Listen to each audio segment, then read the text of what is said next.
We just wrapped up the second week of public impeachment hearings. A variety of diplomats and national security White House officials have come before Congress publicly, and they've testified two things: that they believe the president directed his personal lawyer to launch investigations by Ukraine that would politically benefit the president. And a number of people have said they believe those directions were coming directly from President Trump. Was there a quid pro quo?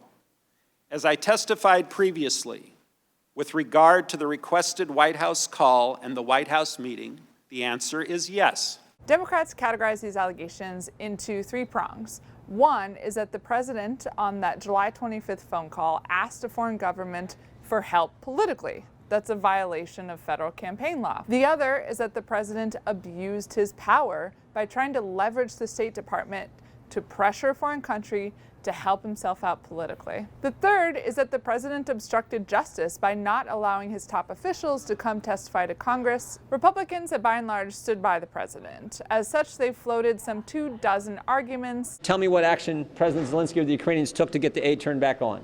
Did he do a press conference? Did he issue a statement? Did he say he was going to investigate and do certain things? None of that happened. After these public hearings, it seems to have boiled down into two main ones. One is that Democrats haven't talked to anybody who directly heard Trump say, "Give me that political quid pro quo with Ukraine." No one on this planet told you that President Trump was tying aid to investigations. Yes or no?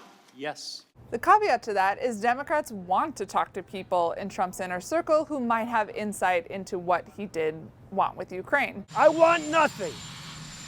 That's what I want from Ukraine. That's what I said. I want nothing. The second line of defense from Republicans plays on the fact that impeachment is inherently a subjective term. Whether a president should be thrown out of office, it doesn't have to mean anything in the criminal code.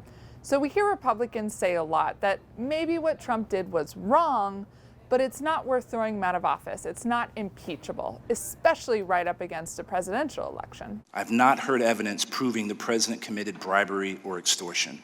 I also reject the notion that holding this view means supporting all the foreign policy choices we have been hearing about over these last few weeks. The House is likely done with public hearings. We have no indication they're going to call anyone else forward.